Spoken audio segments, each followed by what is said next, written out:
Good morning, and welcome to the first National Undergraduate Conference on Scientific Journalism. My name is Arya Rao, and I'm the President and Chief Editorial Officer of the Columbia Undergraduate Science Journal, and the President of the National Undergraduate Consortium of Science Journals.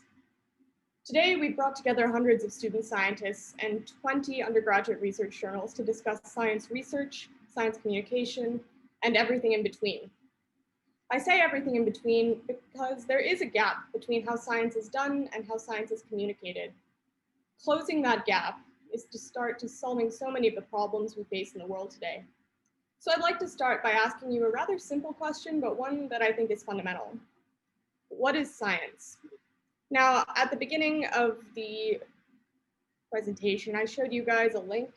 I'm going to ask that you all go back to that and type your answers here. So let's see, we've got quite a lot of answers here. Fantastic. Okay, so as you can see, despite the fact that we're all in theory pursuing the same goal, we have a lot of ways of defining it. I'm going to spend the next few minutes scratching the surface of that question and see if together we can come up with an answer. As scientists, we know that science, in a sense, is asymptotic. It's a series of successive approximations, as Edwin Hubble once said. We admit that there are no absolutes, and we continue toward an absolute that we know that we're never going to reach. That's not to say that science is limited. There's a countable infinity of what we can know, and I find that extremely comforting. We're never going to run out of questions to ask, and once we answer one question, we can ask the next question in a logical way. As scientists, we tend to forget that this way of thinking is foreign. It's a habit for us. And so, when there's widespread mistrust of those principles that we consider to be fundamental, we're backed into a corner. And as could be predicted, when we're backed into a corner, we act like, you guessed it, scientists, because that's what we are. When we're told that a theory is false, we say, look at the evidence. When faced with a conspiracy, we say, well, have you considered the alternative? And this should theoretically work. We've trained ourselves to think that this would work. Deep down, we believe that the scientific trajectory of reasoning is intuitive. Science trains us to suppress our own confirmation bias as much as possible. And we forget that this is how our brains actually work. When we're presented with information that contradicts our own beliefs, we tend to reject that information automatically, regardless of what it actually means.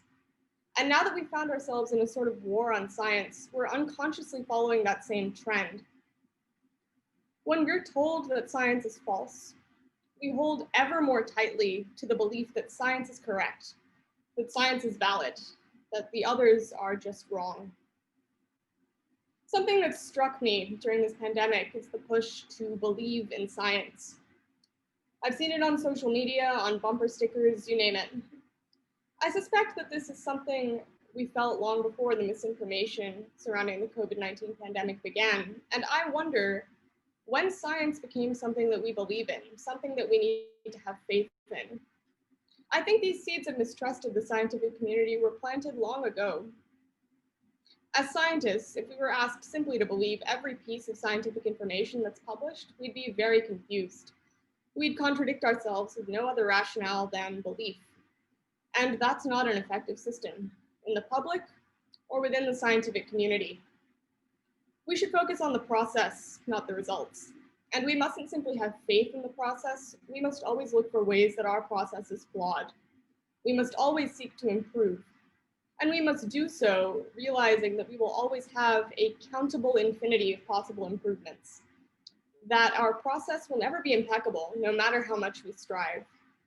We must approach the scientific process like scientists, with successive approximations to the ideal. Not only can we never have a perfect result, we can never have a perfect science. So we realize that we cannot ask the public to believe in science when we ourselves cannot believe in science, because belief is the wrong word. It implies that science is some sort of duality, that things are either right or wrong, and never both or neither, as we find to be the case sometimes. So then I ask, what should we be asking of the public? What is our next logical question? I think that science is the effort of not one person, but a community, pursuing ideas with inquisitiveness, openness, and discipline. Science, it wrestles with contradictions and it self-corrects. It's experimental and it's logical and it's fundamental. At its core, science is an evolving process. So I think it makes sense to come clean, to be very transparent, to lay down our arms and say that yes, we might be wrong.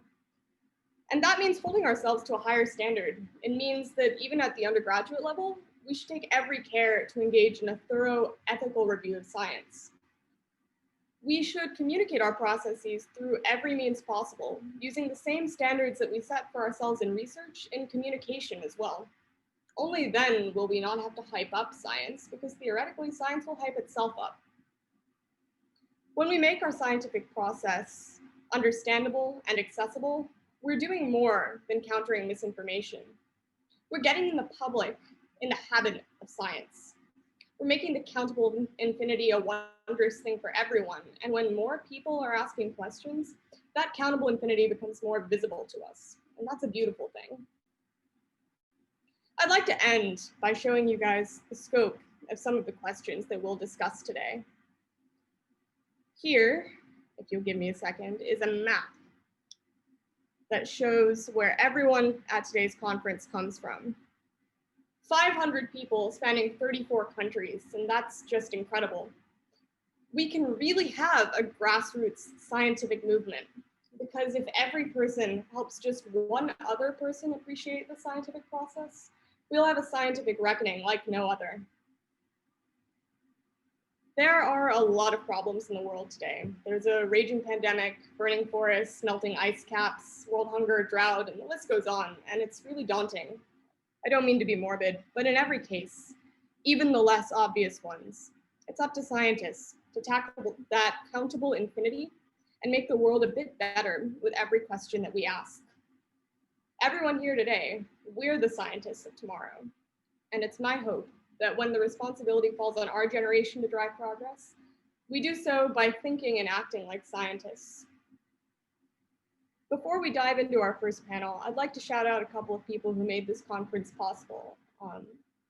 Kanav Kalucha for figuring out the Zoom logistics, and he's one of the hosts of this meeting. If you have a question, he can be someone who can answer. Ewan Hu, our communications guru, who can answer any of your questions in the chat. Shivali Verma, who spearheaded the reflective discussions that will follow each panel. And lastly, Isabella Leitch, without whom none of this would be possible.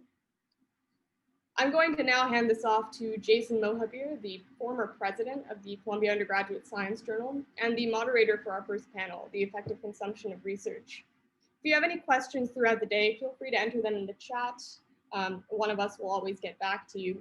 And please refer to the master document we emailed via the Eventbrite for any questions you may have about the day's events. Jason, I'll hand it off to you.